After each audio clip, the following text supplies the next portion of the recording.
What's up, everybody? Max Whitman here, joined by Cato as usual. And we are back now to recording live as we see the show. The last couple of shows, we added the recording in afterwards, so it's a little bit different. So we'll talk through this one. Welcome back. We are week 3 of June, building towards Slammiversary. This is Impact Wrestling, and let's jump right into it. Oh, hi, Cato, by the way. Hello, I'm here. Cato's here. Alright, let's start the show. Alright, we're opening up with... Oh, yo, that's a good match. Who carried that? Eddie with a 61. Of course. Alright, in a decent match, Pentagon Jr. defeats Eddie Edwards in 7:45 by pinfall with a top rope Styles Clash. Oh, shit. Damn. That's a hell of a move. Jesus. Gets the show off to a strong start, gets the crowd hotter. The Canadian title story advances with this. As we've been doing this, so this means Pentagon will be able to choose whether he wants to be on Jericho's team or he wants to be on Cody Rhodes' team.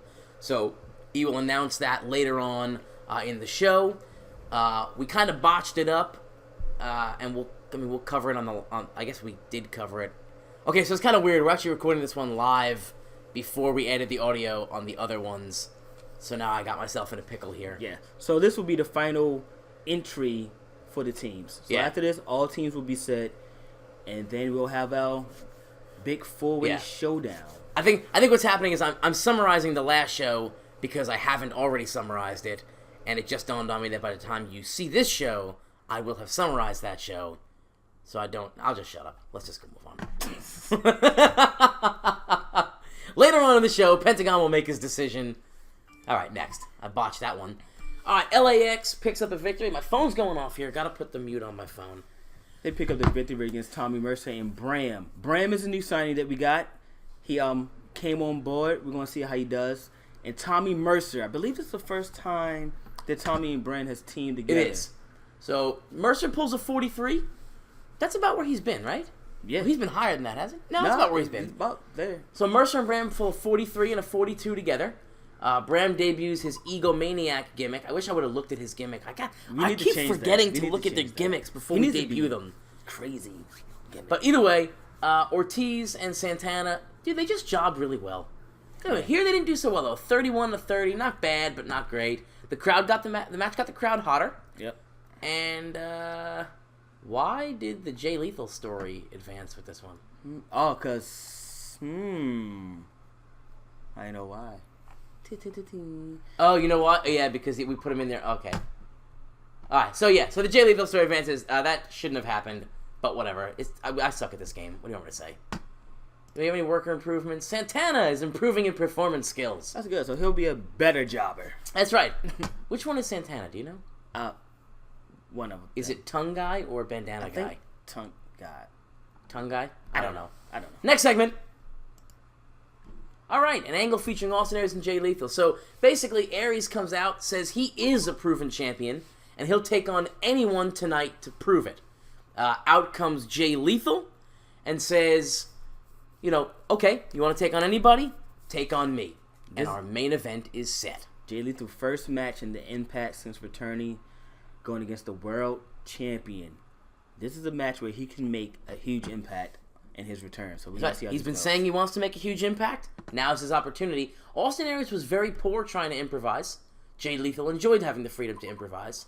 So I could see you can't have one guy on script, one guy off. But it pulls a 63, solid angle. Any improvements? No worker improvements. Next segment. All right. So Anarchy. These are 2 new tag teams debuting actually.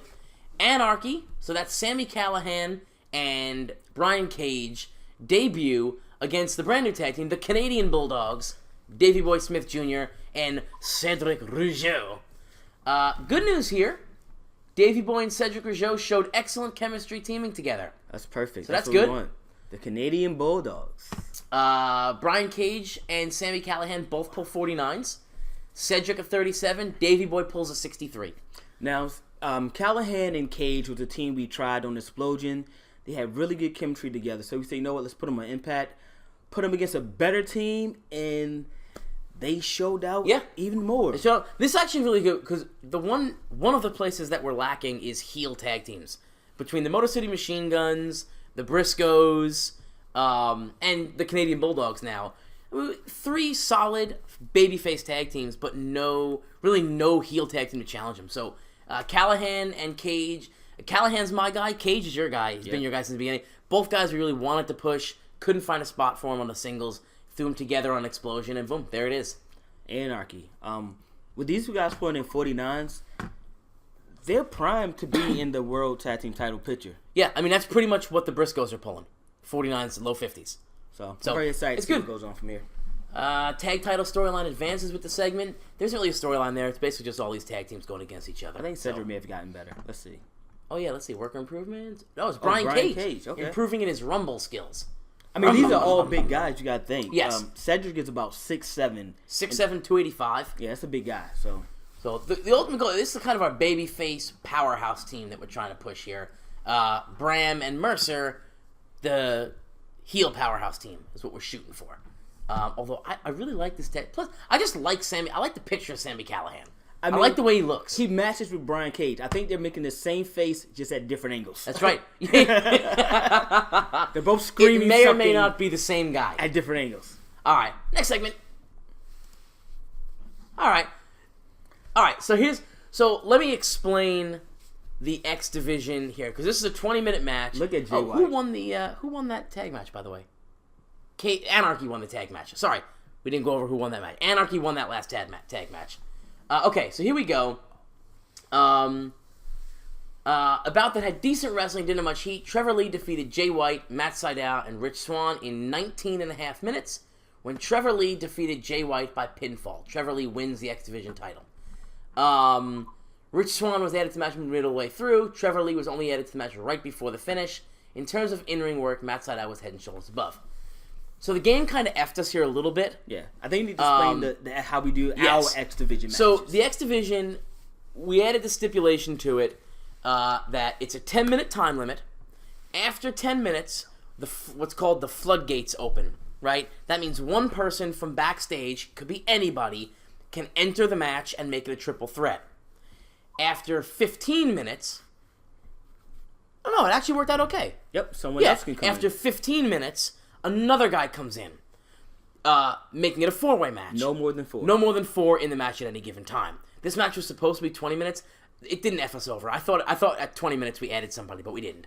So long story short, it's essentially a TV title, but instead of putting a strict time limit on it, it has an unlimited time limit, but it does have a time limit for that singles match. So in this case, Jay White and Matt Sydal started the match. They went over to 10 minutes. Rich Swann entered. They went over the 15 minutes. Trevor Lee entered, and a fresh Trevor Lee wins the match. It went 20 minutes, 19 and a half. I wasn't so sure I wanted to send it 20 minutes. You convinced me. I'm okay with it. It's all right. I think this match would have been a way better match if it was a traditional 4-way match. Yes. Because Trevor Lee is clearly upset that he only had 5 minutes to wrestle in his match. Well, and it shows. Despite winning. Exactly. Because the flow of the match was hurt because some workers have little... Yeah, so adding Trevor Lee, his performance was only an 18. And he performs way better than that. Yeah. But a 45, I'm okay with that. Jay White, this is Jay White's best performance of his career with us so far. Jay White... Was that a 48? That's a 48. Yeah, 48 for White. Jay White has been averaging around the high 20s, low 30s. So for him to jump up to the 48, it shows his potential. He's young. So he is the future of the X Division. Yeah, that's good. All right, the belt comes off Jay White because we didn't intend to give it to him in the first place, as I burp into the microphone over here. We didn't intend to give him the belt in the first place. If you watched our last episode, you saw that. I think what happened was we didn't put a winner in, so the computer picked for us. So Sydal got screwed. Sydal got beat. Yeah, he got beat. Technically, Jay White got beat. Jay White flat out clean beat him. But anyway, Trevor Lee takes the belt here. Lee's one of those guys that we've been thinking about pushing, trying to figure out a way to push him. Can't really get it. Not really many ideas, so toss him on the X Division, throw the belt on him, see what happens. All right, next segment. All right, not bad. Decent match. Kenny Omega and Joseph Park defeat Nick Aldis and Petey Williams.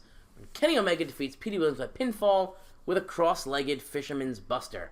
Let's call that the... What's his finisher? I don't know. What's it called? One-Winged Angel. Let's call it the One-Winged Angel. Nick Aldis was the weak link. Fisherman Buster. Joseph Parker 63, Kenny Omega 56, Petey at 52, and Aldis at 43. That's not bad. Park continues to put on solid matches. He's good, man. Kenny, good. yeah, he is good. No worker improvements. Park has been a surprise, honestly. I honestly, he was almost the only reason he didn't get let go in our initial creative meetings is because he's Abyss. Yeah, Abyss is TNA. You can't fire that. Can't fire Abyss. He's TNA. Abyss performances have been through the roof. I don't think he's had a match under 60 yet. Yo, honestly. Yeah, I mean, and if you've watched any of our other videos, I mean, we've basically been sucking his dick the whole time. So, yeah. Park's got a tasty dick. Mouthful. He's getting his mouthful. All right, next match. All right, so here's an angle. It gets a 71. I think it gets a 71. Well, I'll explain it in a minute. Basically, all wrestlers take sides. So all the matches have been completed. The wrestlers take sides. And I got to pull up my notes here. So the sides are... Team Jericho. Team Jericho. So it's Y2J, Petey Williams, Pentagon, and Nick Aldis. And Team Cody is Kenny Omega, Joseph Parks, and Eddie Edwards. Everyone's taking sides here. This one doesn't score as well as the other ones have in the past, and the reason for that is because I gave Kenny Omega a little bit of mic time this run around.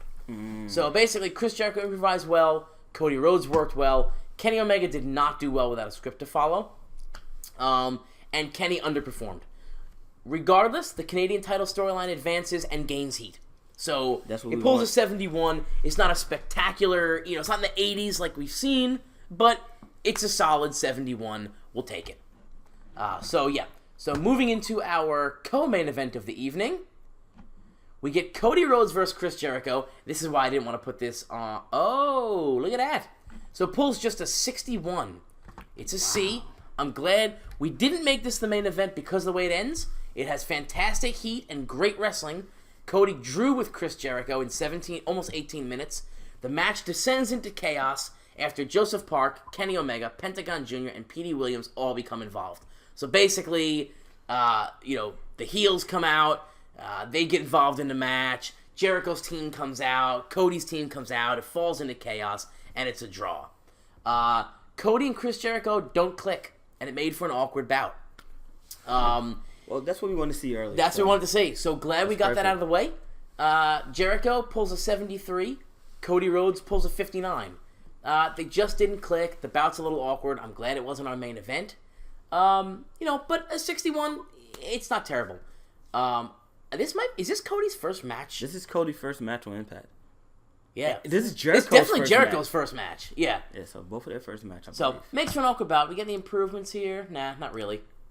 All right, let's move on to our main event of the evening. Now, remember, it started up earlier in the night. We get Austin Aries versus Jay Lethal for the Impact World Heavyweight Championship. Title match. Title on Impact. Do we have a change of hands? In about that great wrestling and decent reaction from the crowd, Austin Aries defeats Jay Lethal in 18 minutes by pinfall with a handful of tights. Austin Aries makes defense number 2 of the Impact World title. He didn't have a handful of tights. The game adds that in. I did the tainted win here. What we actually wanted, it's not a handful of tights. Jay Lethal introduces a weapon into the match in the end. The referee takes a little bit of a bump. Lethal drops the weapon. Aries picks it up, uses it against Jay Lethal. That's why the tainted win. I don't like that it added its own little creative liberty there. Yeah. There was no handful of tights. Aries hits him with whatever the weapon was. Maybe it was the belt. Let's say it was the belt. Lethal introduced the belt. Aries takes it, hits him with it, picks up the win. Typical Aries. Yes. Jay Lethal getting better at his gimmick. Austin Aries pulls a 74. He hasn't had a match under 70 yet. Jay Lethal 65. That's really good. Oh, Jay Lethal with the 65. Yes, it is. Really good. The Lethal Arrive storyline gains heat, and the world title storyline advances. So, good solid main event. Let's go. Let's move on. Next segment, So here it's Jay Lethal. He gets on the mic. Basically, Aries has left the ring. Lethal gets on the mic. He says he doesn't care that he lost. It doesn't matter. He has something planned that will change Impact forever. And that is what matters. Not some stupid title match on Impact that nobody was watching anyway. That's bullshit, Jay Lethal. 2,300 people were watching. I'm going to say we pull a 70 on this match. I was thinking the same thing. Yeah, so I'm going to go 70. higher and go 72. 67. All right. So same as last week. Same as last week. I'm okay with 67s. We're increasing popularity. That's what matters. So pretty good show, all in all. I'm happy. Thanks for joining. Kato, any closing thoughts?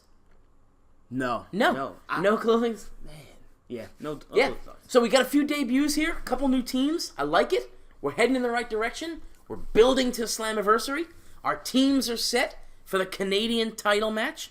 We'll get a 4-on-4 match now. It's Team Cody versus Team Jericho.